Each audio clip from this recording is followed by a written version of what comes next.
Hello friends. तो पिछले video में हमने 8 से लेके एक्टिविटी 14 तक हम लोग किए थे और आज हम लोग एक्टिविटी 15 देखने वाले हैं, है ना, क्लास 6 फ्रेग्रेंस बुक का। तो चलिए जल्दी से शुरू करते हैं activity number 15।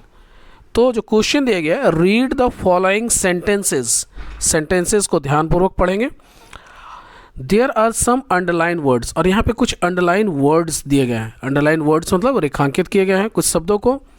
They are adverb of time, ये एडवर्ब ऑफ टाइम है। एडवर्ब का मतलब होता है क्रिया विशेषण।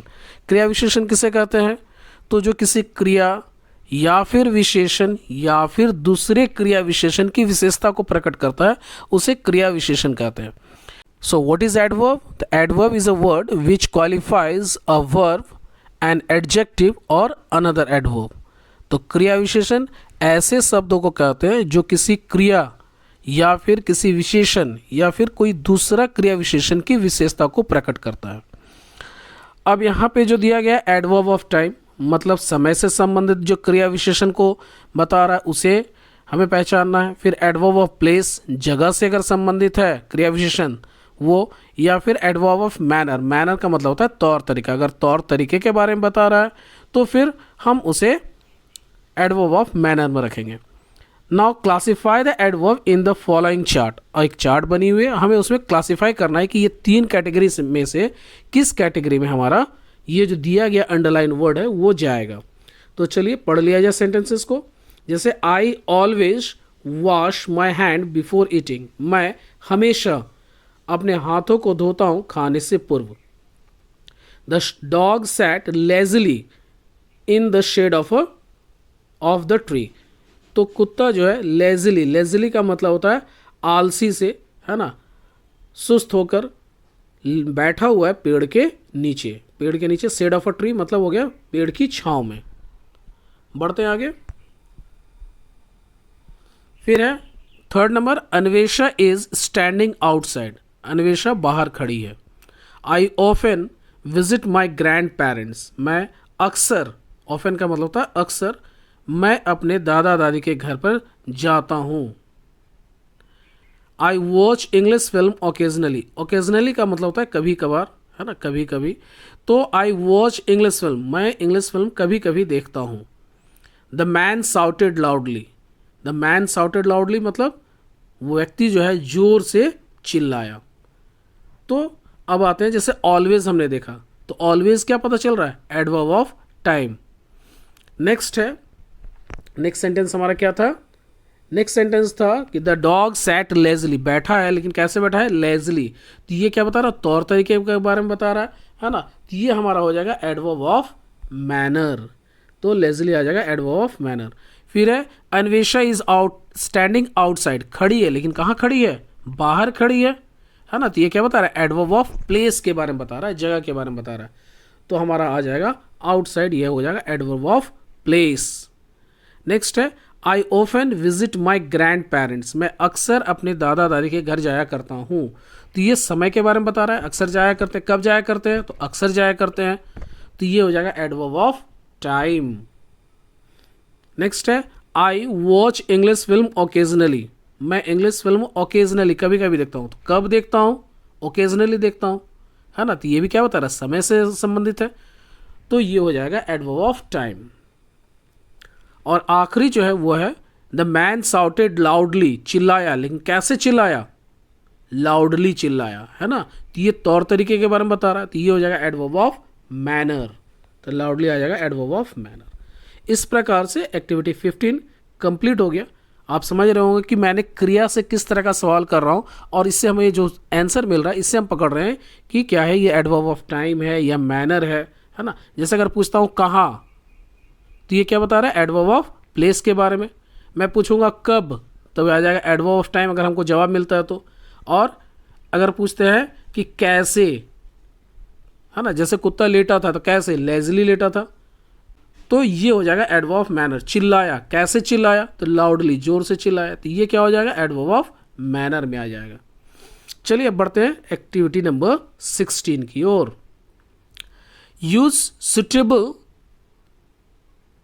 linkers in the following sentences from the help box one is done for you. तो यहाँ पे लिंकर से जो दो सेंटेंसेस को ज्वाइन करता है उसे हम लिंकर कहते हैं। तो लिंकर से हमें क्या करना है, सेंटेंसेस को फिलअप करना है। तो जैसे दिया हुआ at first some oranges are bought, सबसे पहले कुछ ऑरेंजेस खरीदे गए। फिर क्या हो जाएगा, फिर आ जाएगा देयर आफ्टर, मतलब उसके बाद। Thereafter they are washed, उनको धोया गया। एंड पिल्ड मतलब छीला गया, है ना। उसके बाद क्या होगा कि नेक्स्ट, नेक्स्ट जो हम लोग क्या किए, उसके बाद हम लोग क्या किए, नेक्स्ट दे आर स्क्वीज्ड, उसे निचोड़ा गया। रस निकालने के लिए निचोड़ते हैं, तो निचोड़ा गया। टू कलेक्ट जूस, जूस के लिए उसे निचोड़ा गया। आगे क्या है, अगला है देन, देन मतलब तब। तब क्या किया गया कि स्वीटनर इज एडेड, स्वीटनर का मतलब होता है जो मीठा जितना डालना है वो डाला गया, है ना, मीठा है उसमें डाला गया।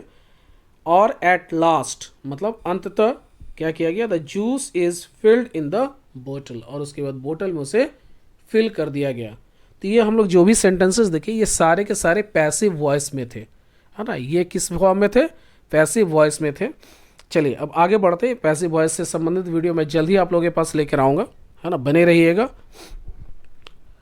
एक्टिविटी नंबर 17 की ओर बढ़ते हैं। एक्टिविटी 17 क्या करना है कि right the short form of the underlined word. अब हमें शॉर्ट फॉर्म में लिखना है ना, of the underlined word.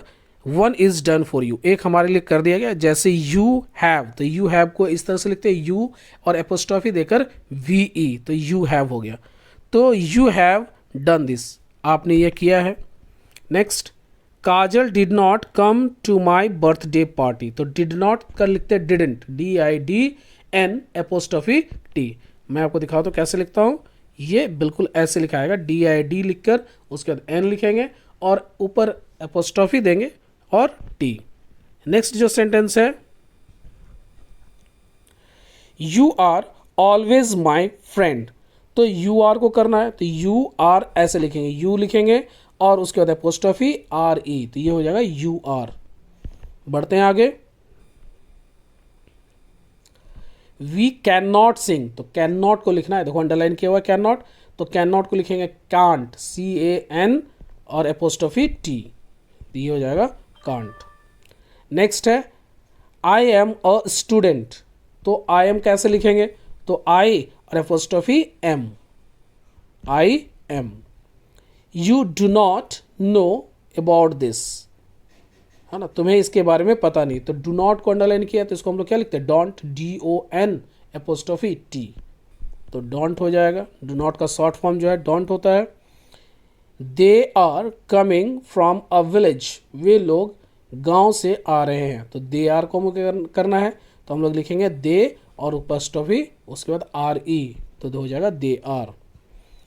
We were not present there, हम लोग वहाँ पे उपस्थित नहीं थे, तो वेयर नॉट को करना है, तो वेरेंट हो जाएगा, है ना, WERE लिखेंगे, फिर N लिखेंगे, एपोस्ट्रॉफी T। इस तरह से एक्टिविटी जो है वो 17 भी कंप्लीट होता है और एक्टिविटी 18 की ओर बढ़ते हैं। Read the passage given below, there are some personal pronoun, कुछ पर्सनल प्रोनाउन दिए गए हैं, and positive pronoun. Positive pronoun मतलब होता है अधिकारक, है ना। Used in this passage, underline them and put them in appropriate column, और इसे हमें अंडरलाइन करना है, underline them and put them in appropriate column. One is done for you, एक हमारे लिए कर दिया गया है। तो Shabnam is an intelligent girl, तो यहाँ पे कोई भी कुछ नहीं है। शी, देखो शी को अंडरलाइन किया गया और ये कैसा है, तो personal pronoun. She reads in class 6, वो क्लास 6 में पढ़ती है। सी इज़ माई फ्रेंड, वो मेरी मित्र है ना, तो माई भी आ जाएगा, तो माई लिखेंगे। फिर आई एम तनीमा, तो आई जो है ये भी क्या है, पर्सनल प्रोनाउन है, तो आई को भी लिख लेते हैं पर्सनल प्रोनाउन में। Next, hours is the same school, तो आवर्स जो है ना ये पॉजिटिव प्रोनाउन आ जाएगा, तो आवर्स को पॉजिटिव में लिखेंगे। Ours is same school. Shabnam's house is not far from ours, Shabnam का घर हम लोगों के घर से ज़्यादा दूर नहीं है, तो आवर्स से। इसके बाद हो जाएगा she sometimes come two hours, तो फिर से शी और आवर्स ये लिखा गया है, and we also visit theirs. तो वी जो है ये हो जाएगा पर्सनल प्रोनाउन और देयर्स जो हो जाएगा ये हो जाएगा पॉजिटिव प्रोनाउन। तो बढ़ते हैं एक्टिविटी 19 की ओर। और 19 में जो क्वेश्चन दिया गया वो है there are some blanks in the following sentences, fill in the blanks with either personal pronoun or possessive pronouns as required. Choose them from the help box given below. तो हमें पर्सनल प्रोनाउन या फिर positive pronoun से इसे fill up करना है ना, और हेल्प बॉक्स की मदद से। तो देखेंगे this is my study, all these books are. तो यहाँ पे माई है तो माई का जनरली पॉजिटिव प्रोनाउन हो जाता है, वो हो जाता है माइन, MINE। तो यहाँ पे फिलअप करेंगे माइन, MINE, माइन। फिर है दीज ड्रेसेस आर डैश, उसके बाद सी लव्स टू वेयर देम, है ना। तो सी है तो शी का जनरली पॉजिटिव हो जाता है हर्स, HERS। तो ये हो जाएगा दीज ड्रेसेस आर हर्स, ये ड्रेसेस उनकी हैं और उसे पहनना पसंद है। We read in government school, हम लोग गवर्नमेंट स्कूल में पढ़ते हैं। तो वी का जनरली क्या हो जाता है पॉजिटिव, आवर्स, OURS, आवर्स। तो दिस स्कूल इज आवर्स, ये स्कूल हमारा है। बढ़ते हैं next question, question number 4। They live in a big old house. तो दे है तो दे का पॉजिटिव हो जाता है देयर्स, तो दिस हाउस इज देयर्स बनाएगा। नेक्स्ट है he can write very good stories, वह बहुत अच्छी कहानियां लिख सकता है। तो ही का जो पॉजिटिव हो जाता है his, these stories are his, ये कहानियां उनकी हैं। तो यहाँ पे हिज से भराएगा। एक्टिविटी नंबर 20 में दिया गया look at the given picture of a man selling vegetables. तो पिक्चर में देखिए, पिक्चर में दिया हुआ है एक व्यक्ति जो है वो वेजिटेबल बेच रहा है, वेजिटेबल मतलब सब्जियां। देन राइट अ कन्वर्सेशन, फिर हमें कन्वर्सेशन लिखना है मतलब बातचीत लिखना है between the man and you. और ये बातचीत किसके किसके बीच लिखना है, तो उस वेजिटेबल सेलर के बीच में और मेरे बीच में। तो चलिए जो लिखे हैं उसको हम लोग देख लेते हैं कि आखिर हमने क्या लिखा है। तो पहले मैंने सवाल पूछा आर द वेजिटेबल फ्रेश, क्या सब्जियां ताज़ी हैं। तो नेचुरली सेलर क्या जवाब देगा, ओ यस सर, हाँ बिल्कुल, है ना, दे आर एब्सोल्युटली फ्रेश, ये बिल्कुल ताज़ी हैं। फिर मैंने नेचुरली उसका भाव पूछूंगा, दाम पूछूंगा कितना दाम है। So what is the rate of tomato and brinjal, बताइए टोमेटो और ब्रिंजल का क्या भाव दिया। तो सेलर जवाब दिया सर टोमेटो इज़ ₹20 पर kg एंड ब्रिंजल इज़ ₹45 पर kg।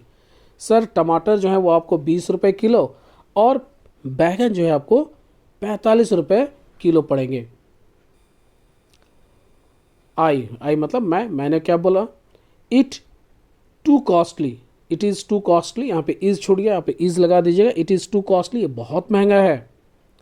मेक टोमेटो ₹15 पर kg एंड ब्रिंजल एट 40। तो एक काम करो, टोमेटो जो है वह 15 रुपये किलो लगाओ और ब्रिंजल जो है वह 40 रुपये लगा दो। सेलर ने क्या जवाब दिया, सॉरी सर, माफ़ कीजिएगा, market price has gone high up, चीज़ों के जो दर है ना बहुत ऊंचे हैं, आसमान छू रहे हैं, है ना, बिल्कुल महंगा है। I myself have bought tomatoes at ₹18 and brinjal at ₹42। मैंने खुद जो है टमाटर 18 रुपये किलो और बैगन 42 रुपये किलो खरीदा हूँ और तब जाकर इस दाम पर बेच पा रहा हूँ। आई फाइन, ठीक है। Then give me 500 grams of tomatoes and 1 kg brinjal. तो एक काम करो, मुझे 500 ग्राम टोमेटो मतलब टमाटर और 1 किलो बैगन दे दो। Seller, oh anything else sir, अच्छा और कुछ चाहिए sir. Why don't you take cauliflower, it cost ₹20 per piece only. आप फूल गोभी क्यों नहीं ले लेते, इसकी कीमत तो मात्र 20 रुपये पर पीस है। I all right give 1 piece, ठीक है 1 पीस दे दो। How much I have to pay you then, अब मुझे कितना देना होगा तुम्हें। तब उसने सारा कैलकुलेट किया, है ना, जिस तरह से लिया आधा किलो टमाटो और 1 किलो बैगन और 1 कॉलीफ्लावर, तो टोटल जो हो गया वो अब जोड़कर वेजिटेबल सेलर जो है उस मुझे बताएगा। तो उसने बताया इट्स ₹75 ओनली, मात्र 75 रुपये हुए। तो मैं उसे 75 रुपये देता हूँ, है ना। तो हियर इज़ योर मनी, ये लो तुम्हारे रुपए, नेचुरली उसके बाद वो क्या बोलेगा, थैंक यू, विजिट अगेन। तो उसने कहा थैंक यू सर, बहुत बहुत धन्यवाद श्रीमान, प्लीज़ कम अगेन, दोबारा अवश्य आएँ। तो इस प्रकार से एक्टिविटी 20 का जो है ये कन्वर्सेशन आप और भी कुछ लिख सकते हैं, अलग लिख सकते हैं, है ना। तो ये मैंने अपने तरह से लिखा है, आप चाहे तो इसे भी आप लिख सकते हैं। बढ़ते हैं आगे एक्टिविटी नंबर 21 की ओर।